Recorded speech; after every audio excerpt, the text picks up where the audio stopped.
आदरणीय धर्म प्रेमी सज्जनों, सादर नमस्ते। मैं जेठालाल विश्वकर्मा आप सभी का हार्दिक स्वागत करता हूँ। महाभारत वन पर्व अध्याय 12। महर्षि वैशंपायन जी महाभारत की कथा सुनाते हुए कहते हैं, हे राजन जन्मेजय जी, तब भीमसेन ने यमदंड के समान विशाल और भारी गदा, जिस पर सोने का पत्र मढ़ा हुआ था, उठा ली। उसे लेकर वह वेग से उन राक्षसों पर टूट पड़े और ललकारते हुए बोले, खड़े रहो, खड़े रहो। ये देख क्रोध के वशीभूत हुए वह भयंकर राक्षस भीमसेन को मार डालने की इच्छा से शत्रुओं के शस्त्रों को नष्ट कर देने वाले तोमर, पट्टिस आदि आयुधों को लेकर सहसा उनकी ओर दौड़े और उन्हें चारों ओर से घेरकर खड़े हो गए। महामना भीमसेन ने शत्रुओं के भांति भांति के पैतरों तथा अस्त्र शस्त्रों को विफल करके उनके 100 से भी अधिक प्रमुख वीरों को उस सरोवर के समीप मार गिराया।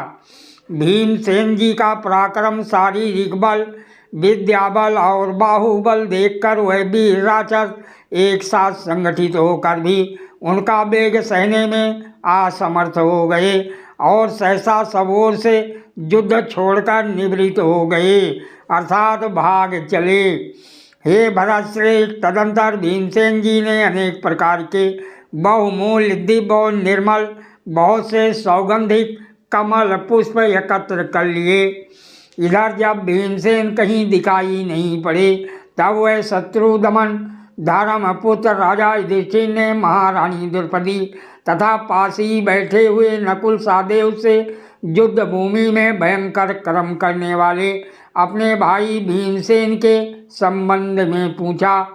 हे पांचाल राजकुमारी, भीमसेन कहाँ हैं? क्या वह कोई काम करने की इच्छा से कहीं गए हुए हैं? धर्मराज युधिष्ठिर को ऐसा बोलते देख मनोहर मुस्कान वाली मनुष्यनी पति प्रिया महारानी द्रौपदी ने उनका प्रिय करने की इच्छा से इस प्रकार उत्तर दिया। महारानी द्रौपदी बोली, हे राजन, आज जो सौगंधिक पुष्प वायु से उड़कर आया था, उसे मैंने प्रसन्नतापूर्वक भीमसेन को दिया और उन वीर से ये भी कहा कि यदि इसी प्रकार के अन्य बहुत से पुष्प तुम्हें दिखाई दें तो उन सब को लेकर शीघ्र यहाँ लौट आओ। हे महाराज, प्रतीत होता है कि वह महाबाहु पांडु कुमार निश्चय ही मेरा प्रिय करने की इच्छा से उन्हीं फूलों को लाने के निमित्त यहाँ से पूर्वोत्तर दिशा की ओर गए हैं। महर्षि वैशंपायन जी कहते हैं, हे राजन जन्मेजय जी, महारानी द्रौपदी जी के ऐसा कहने पर महाराज युधिष्ठिर ने नकुल और सहदेव से कहा, आओ हम लोग भी एक साथ शीघ्र ही उसी मार्ग पर चलें जिससे भीमसेन गए हुए हैं।